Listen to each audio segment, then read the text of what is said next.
What's up? It's your boy Carcino here, and let's talk about it. Rapper Meek Mill, as you've seen in recent news, you talked to his boy Joel Embiid, and Joel hooked it up where Meek could bring 37 kids or 30 some odd kids to a 76ers game this season a couple of days ago. And everybody said, oh, what a wonderful, nice thing he did.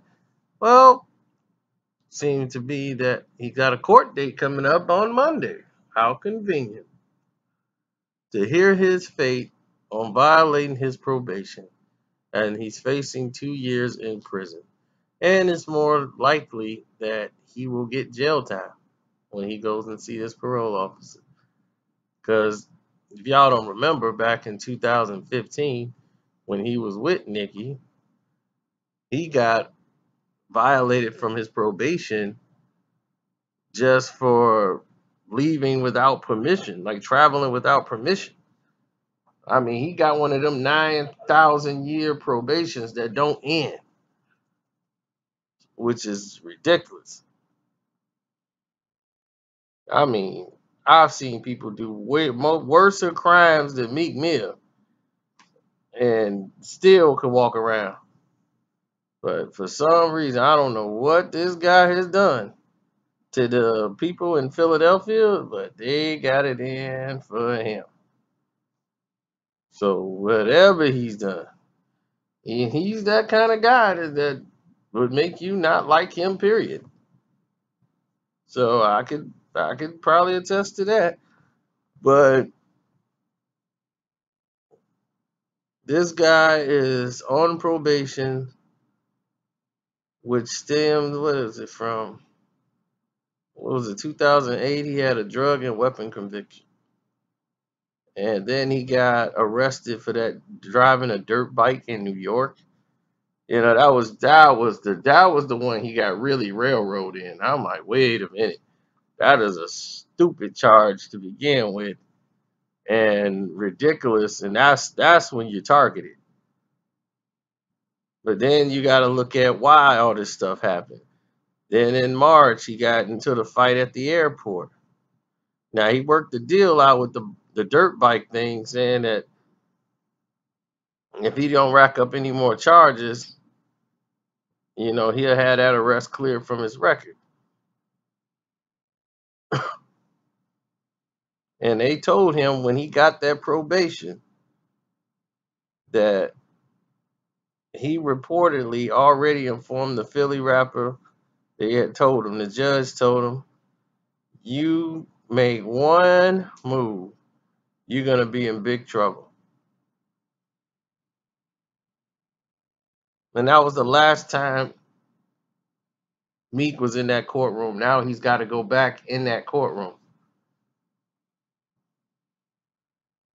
And these charges that he got, the misdemeanor assault charge at the airport, the dirt bike thing, driving recklessly, that's not really a bad thing, but both of them is probably, worse than him traveling without permission. They were trying to lock him up for traveling without permission. Now you get this on your record. And the driving thing was probably, I think provoked. But you look at some of the events that surrounded this guy. Whenever somebody, you see them do this little charity thing, right when they know they got to go, pay the piper. It's like, oh, you got to go to court. Now it's like, oh man, we got to go to court. We need to do some charity stuff to show that we care about the community and do all this other stuff. So let's do that right before my court date, so I could say, man, I just took the kids out to a basketball game. Don't send me to jail. The time to do right was then. The time to do right is when these incidents that seem to be having your name surrounded by it. Nicki Minaj's house get broken in. We don't know nothing about that. The Safari incident surrounding Meek Mill's name. Now you got this French Montana incident surrounding your name. So don't think the judges don't pick this up, even though you wasn't convicted for it. Your name popping up.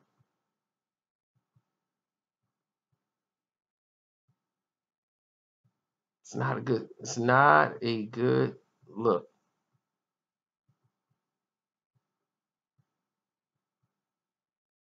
It's not a good look. That's all I can say. It's not a good look. Now, do I want Meek Mill to go to jail? Absolutely not. I I don't think he's done enough to go to jail. That's an offense. I'm not a judge. I don't know how his probation is set up. I know it's very strenuous, but I don't think he's done enough to go to jail. But here's the thing: you don't risk it when you got probation or something like that. Why? Like one time he was being charged for like the drug test, tampering with the P. It's like, dog, you gotta smoke weed that much that you would risk going to jail and ruin your career? What little bit of it you have, you willing to risk that? See, this is where the mentality level comes in at, where you need to change your environment. You need to get out of it. See, I mean, you were hanging with Jay-Z, Diddy, and all these people, and that didn't wake you up. Some people can't smell the roses until it's too late.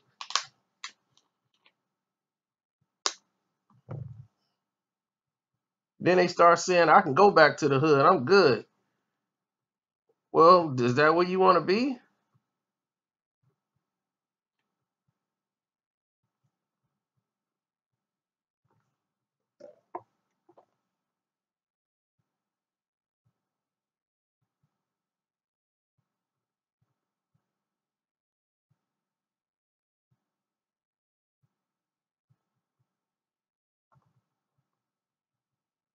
That's how I look at it. Is that where you want to be?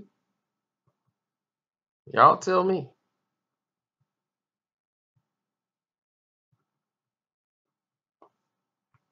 And the thing about it is, there's nobody to blame. Could have all these things been avoided? Them people that's with you, are they really with you?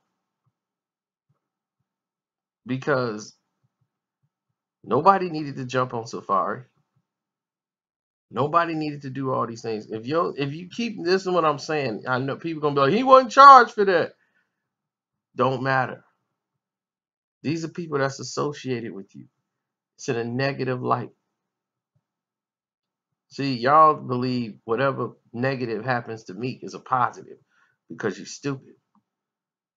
When you're in the law and you're in a situation where the law is watching you, having your name mixed in a light of negativity is not good for you. When they pull up a Meek Mill headline and it's Meek Mill goons jump French Montana on the headlines. Safari gets jumped by Meek Mill goons. Does that you think that don't pass by the judge ears? You think the judge don't hear that? Or they've just focused on just the assault cases right there. No, that's not how they work. Believe me, that parole officer, he know all about what didn't happen. He didn't heard everything.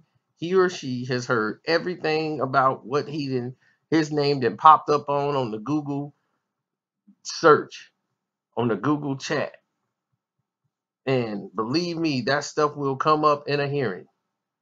Well, his name has been heard and mentioned in a lot of different instances and a lot of other events that's showing us it's it's not it's not turning around. So when he do the one positive act that he did this week, that's because he's trying to have that moved into the top Google search when people go popping up his name. Because when you type Meek name in, you don't have a lot of those. You got a lot of negatives. And all of these things matter because they're going to come back around and they're going to pop up when that court date hits. So Monday is a very serious day. There's no guarantee he's going to come walking out of that courtroom because the support system he had the first time he went in there and he begged the judge, told the judge he's not a gangster. Well, he ain't even been living the life of somebody who's trying to prove to the judge he's not a gangster. He's been living the lifestyle of somebody trying to say, I'm untouchable, I can do what I want to do, when I want to do it. So the judge gonna show him, okay, now I'm gonna show you. Say hello to 20 months.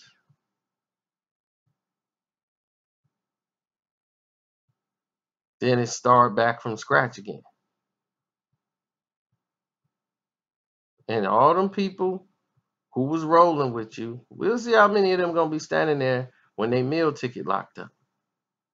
I'm hoping he don't get locked up, but if he do, how many of them can pull their own weight?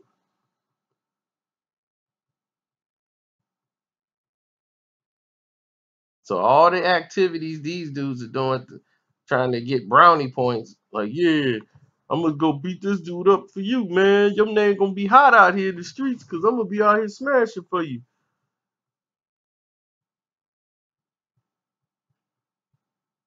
Can any of these dudes make a record to help bring revenue in? What are they doing to help bring revenue in besides putting you more in a financial spot where you got to go to jail?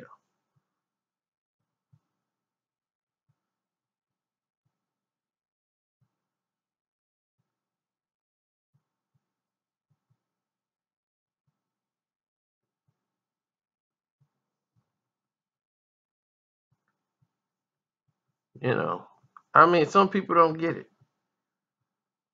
They just don't get it. You know, I got friends like that. Love them to death. They great to hang out with. They fun, but you got to hang out with them in certain settings because they have no filter. You know, at any given moment, they can have an argument with somebody, and that argument could turn into, I'll bust your head with this bottle. Now, you know, in certain areas, you can't take them because it could go there.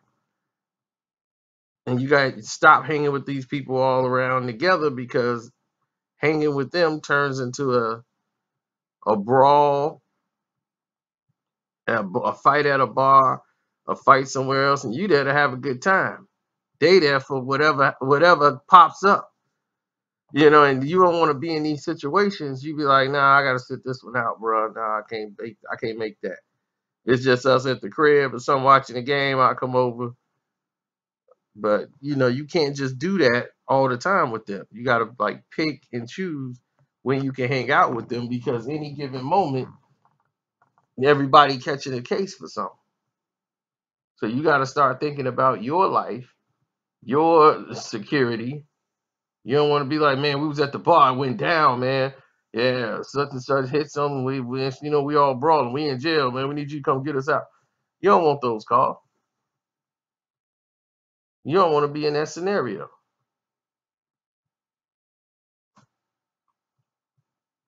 You got to think smarter.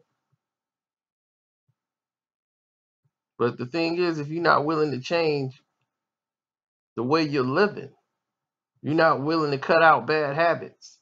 If you're not willing to do the things that you need to do to make your life better, when you got a golden opportunity. Do you know how many rappers get to make it to the level Meek Mill was at? I mean, seriously.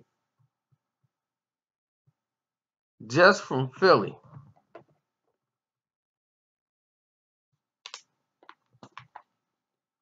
Just from Philly alone.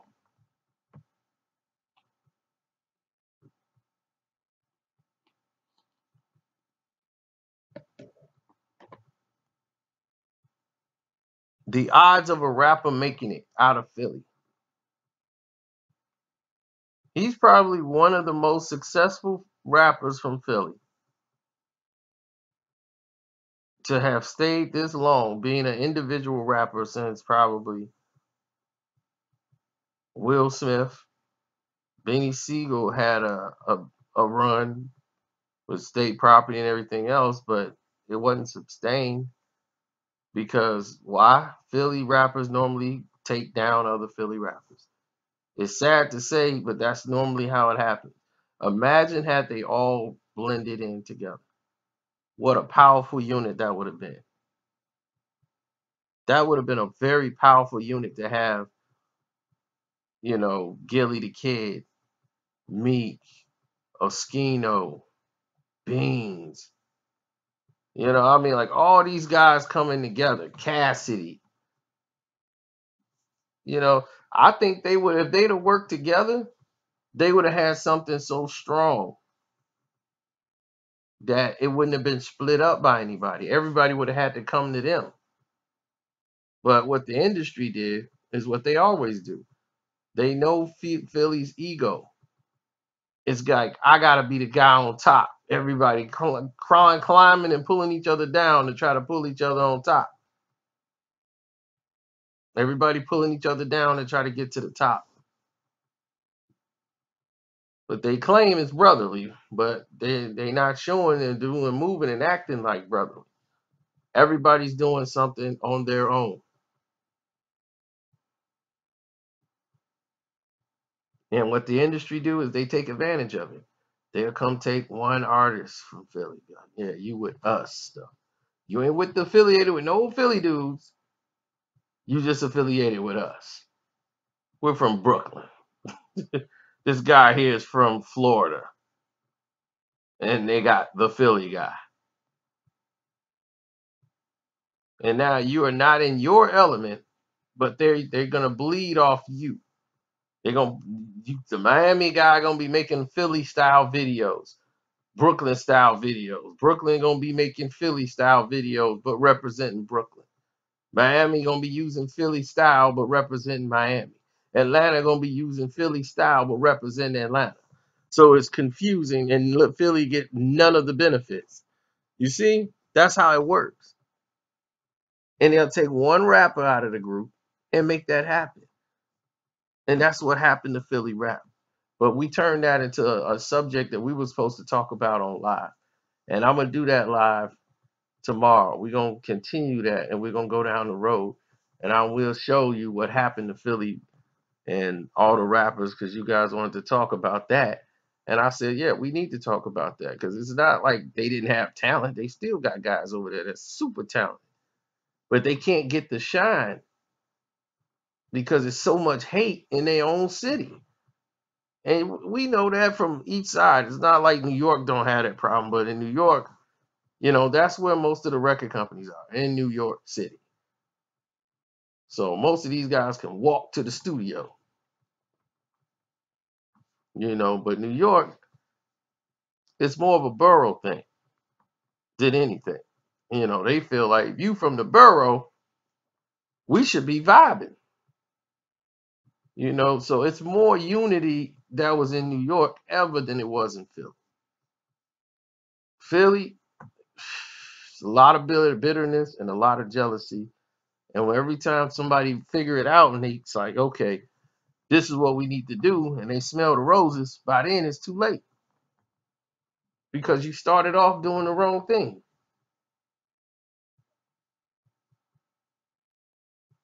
And when it was time to do the right thing, everybody's like, man, get that, I'm getting my cake. I ain't got nothing to do with that. And that was the mentality. And that's how people end up messed up out here. So we made this long enough. We're going to cut it here. I want to say thank you again for watching the video. I hope Meek don't go to jail, but we'll find out November the 6th. I'm out.